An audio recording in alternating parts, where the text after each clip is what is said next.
Welcome back दोस्तों, मैं सतीश तिवारी और आप देख रहे हैं trading with Baba YouTube channel, जिसमें हम बात करेंगे लिक्विडेशन डाटा, मार्केट का दर्द कैसे पड़े। एक चीज़ ऑनेस्टली बताना, कभी ऐसा हुआ है कि मार्केट एक दिन में ही सब कुछ वाइप कर दे, न्यूज भी नहीं, चार्ट भी नॉर्मल, फिर भी ह्यूज डंप या पंप, और बाद में पता चलता है भाई आज तो बिलियंस लिक्विडेट हो गए। पर रियल सवाल ये नहीं है, रियल सवाल ये है कि लिक्विडेशन होता क्यों है और हमें ये डाटा पहले कैसे दिख सकता है। तो आज के वीडियो में हम इसी कन्फ्यूजन को क्लियर करेंगे कि लिक्विडेशन एक्चुअली क्या है।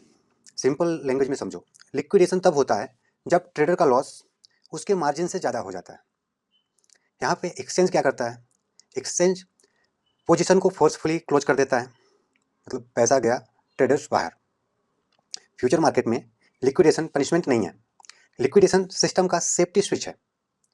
और जब बहुत लोग सेम साइड पे गलत फंस जाते हैं तो लिक्विडेशन वेव आती है। तो चलिए हम चलते हैं कॉइन क्लास में, जहां आपको लिक्विडेशन के बारे में डिटेल से समझाते हैं।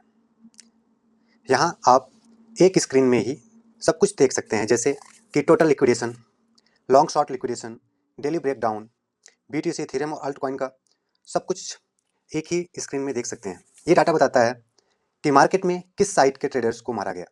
इस चार्ट में बार्स दिखाते हैं, यहाँ पे आप देख सकते हैं इथेरियम 1 आवर में लिक्विडेशन किधर हुआ, कितना हुआ। जैसे इथेरियम में 1 मिलियन का लिक्विडेशन हुआ, जिसमें 916 के का लिक्विडेशन हुआ लॉन्ग में और 161 के का लिक्विडेशन हुआ शॉर्ट में। ऐसे ही 4 आवर्स के कॉइन में देख सकते हैं कि इथेरियम में 12 मिलियन का लिक्विडेशन हुआ, BTC में 5 मिलियन का लिक्विडेशन हुआ, सोलाना में 9 मिलियन का लिक्विडेशन हुआ, और अल्ट कॉइन में भी यहाँ पे देख सकते हैं कि इसमें कितना लिक्विडेशन हुआ है। साथ ही साथ 12 आवर और 24 घंटे आप ये भी चेक कर सकते हैं कहाँ कितना लिक्विडेशन कितने टाइम पे कहाँ पे हुआ, कितना लॉन्ग का हुआ, कितना शॉर्ट का हुआ। अगर ग्रीन दिख रहा है इसका मतलब यहाँ पे लॉन्ग का लिक्विडेशन ज़्यादा हुआ है, और अगर रेड दिख रहा है तो यहाँ पे आपको मालूम पड़ेगा कि यहाँ पे शॉर्ट का लिक्विडेशन ज़्यादा हुआ है। और साथ ही साथ आप देख सकते हैं यहाँ पे कि किस एक्सचेंज में कितना लिक्विडेशन हुआ है। सारे एक्सचेंजेस में लास्ट 4 आवर में 36 मिलियन का लिक्विडेशन हुआ, जिसमें 27 मिलियन का लॉन्ग लिक्विडेशन हुआ और 9 मिलियन का शॉर्ट लिक्विडेशन हुआ। इसको आप 1 आवर, 4 आवर, 12 आवर, 24 आवर किसी भी टाइम फ्रेम में चेक कर सकते हैं, और इसमें एक्सचेंज में दिखाएगा किस एक्सचेंज में कितना लिक्विडेशन हुआ और लॉन्ग में कितना लिक्विडेशन हुआ, शॉर्ट में कितना लिक्विडेशन हुआ। ये डाटा आप यहाँ से देख सकते हैं। साथ ही top 10 crypto liquidation event all time, मतलब ऑल टाइम सबसे अधिक लिक्विडेशन, टॉप 10 लिक्विडेशन कब हुआ, यहाँ पे ये भी आप चेक कर सकते हैं। जैसे 11 अक्टूबर 2025 को जो लिक्विडेशन हुआ, आज तक का सबसे बड़ा लिक्विडेशन हुआ था, जो लगभग $20 बिलियन का लिक्विडेशन हुआ था, जब यूएस ने टैरिफ बढ़ाया था चाइना के ऊपर। उस दिन की बात है ये, जिस दिन $20 बिलियन का लिक्विडेशन हुआ था, जिसमें 16 बिलियन लिक्विडेशन लॉन्ग पे और 2 बिलियन लिक्विडेशन लगभग शॉर्ट पे हुआ था। उसके बाद 2021 में 18 अप्रैल को हुआ था, जिसमें लगभग $10 बिलियन का लिक्विडेशन हुआ था। यहाँ पे ये चेक कर सकते हैं कि सबसे बड़ा लिक्विडेशन कब हुआ। अभी रिसेंटली 31 जनवरी 2026 को भी लगभग 2.5 बिलियन का लिक्विडेशन हुआ था, और ये लिक्विडेशन ऐसा नहीं कि कुछ भी न्यूज आया था, कुछ भी ऐसा नहीं था, फिर भी यहाँ पे लिक्विडेशन हुआ। तो ये लिक्विडेशन चेक करने के लिए आप चेक कर सकते हैं, यहाँ पे डाटा को देखकर आपको पहले भी मालूम पड़ सकता है कि लिक्विडेशन क्यों हो रहा है। और साथ ही साथ आप यहाँ पे crypto currency liquidation history check कर सकते हैं, लास्ट 90 दिन, 30 दिन, 7 दिन, 1 दिन। ये देख सकते हैं आप 31 जनवरी को लिक्विडेशन जो हुआ था, अप्रॉक्स $78,700 का लिक्विडेशन हुआ था, जिसमें लॉन्ग में कम वो एक्सचेंजेस वाइज भी आप चेक कर सकते हैं कितना किस एक्सचेंज में कितना लिक्विडेशन हुआ था। उसके बाद आप यहाँ पे चेक कर सकते हैं bitcoin price versus crypto currency liquidation. आप यहाँ पे कोई भी करेंसी चेंज कर सकते हैं, इथेरियम भी कर सकते हैं, इथेरियम और लिक्विडेशन का भी आप यहाँ पे चार्ट देख सकते हैं। साथ ही साथ crypto currency liquidation history chart, इसमें आप देख सकते हैं किस टाइम पे लॉन्ग पे कितना लिक्विडेशन हुआ और शॉर्ट पे कितना लिक्विडेशन हुआ, और किस एक्सचेंज में कितना लॉन्ग पे कितना शॉर्ट पे लिक्विडेशन हुआ है। आप यहाँ किसी भी कॉइन को चेक कर सकते हैं, BTC, इथेरियम, सोलाना या कोई भी अल्ट कॉइन चेक कर लो, सारी चीज़ें आपको यहाँ पे दिख जाएंगी।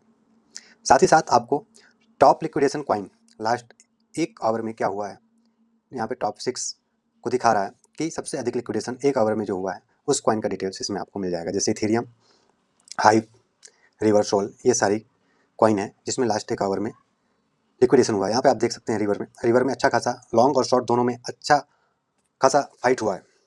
यहाँ पे आप देख सकते हैं कि लॉन्ग और शॉर्ट दोनों पे बराबर फाइट हुआ है और लिक्विडेशन भी बहुत ज़्यादा हुआ है। इसका मतलब बहुत ज़्यादा मूवमेंट आई है रिवर्स में लास्ट 1 आवर में। और आप यहाँ पे देख सकते हैं total liquidation coin wise 1 hour में कितना लिक्विडेट हुआ, लॉन्ग में हुआ, शॉर्ट में हुआ, ये सारा डाटा आप यहाँ पे चेक कर सकते हैं। आप जिस कॉइन को चाहो उस कॉइन को सर्च करके भी उसका पूरा डिटेल्स यहाँ पे निकाल सकते हैं। यहाँ पे वो डाटा आप चेक कर सकते हैं। जैसे हम BTC को क्लिक करते हैं और BTC के बारे में पूरा निकालना चाह रहे हैं कि क्या डाटा है, क्या लिक्विडेशन हुआ है लास्ट, जैसे कि लिक्विडेशन में पूरा BTC का डाटा खुल गया कि फ्यूचर्स वॉल्यूम क्या रहा है लास्ट 24 आवर में, जिसमें 110 बिलियन के आसपास आपका फ्यूचर्स वॉल्यूम रहा है और स्पॉट वॉल्यूम 12 बिलियन के आसपास रहा है। मार्केट कैप क्या है, 1.5 ट्रिलियन है।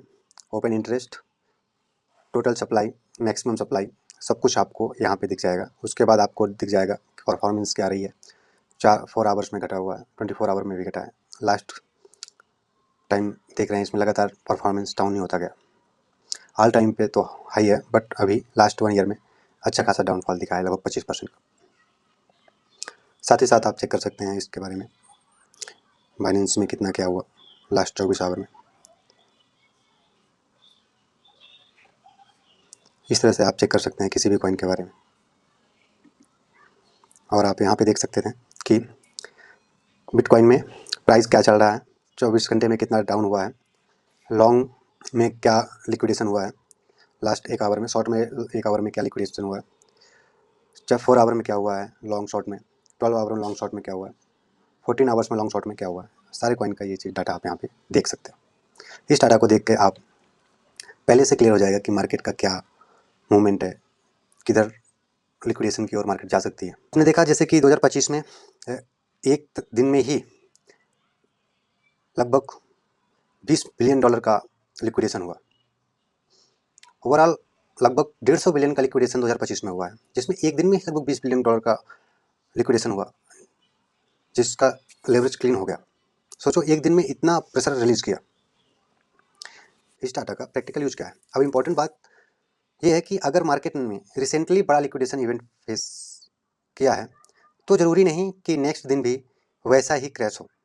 कभी कभी मार्केट टेम्परेरी क्लीन हो जाता है, वीक हैंड्स बाहर हो जाते हैं, ओवर लेवरेज कम हो जाता है, मार्केट थोड़ा स्टेबल हो जाता है। इसलिए हर वीक लिक्विडेशन के बाद पैनिक नहीं होना है। कॉन्टेक्स्ट समझो, अगर ज़्यादा लोगों का लिक्विडेशन हो रहा है तो मार्केट ऊपर से हैवी लॉन्ग कवर्ड था, डाउन मूव लेवरेज से आया। अगर ज़्यादा शॉर्ट लिक्विडेशन हो रहा है तो शॉर्ट पैनिक में कवर कर रहे हैं, मूव प्रेशर से आया। यहाँ एक इंपॉर्टेंट चीज़ याद रखो, हर बार बड़ा कैंडल ट्रेंड नहीं होता, कुछ कैंडल सिर्फ लिक्विडेशन होता है। सबसे कॉमन गलती क्या करते हैं बिगनर्स, आज बहुत लिक्विडेशन हुआ, मार्केट खत्म। बट रियलिटी है कि लिक्विडेशन के बाद मार्केट अक्सर रेंज करता है या फिर अपोजिट साइड ट्रैप बनाता है। इसलिए लिक्विडेशन डाटा का रिएक्शन के लिए नहीं, प्रिपरेशन के लिए यूज करो। अगर आप फ्यूचर ट्रेड करते हो और आज के बाद सिर्फ कैंडल देखकर डिसीजन नहीं लोगे तो वीडियो को लाइक करो, चैनल को सब्सक्राइब करो, कमेंट में लिखो liquidation is equal to data not fair. Thank you.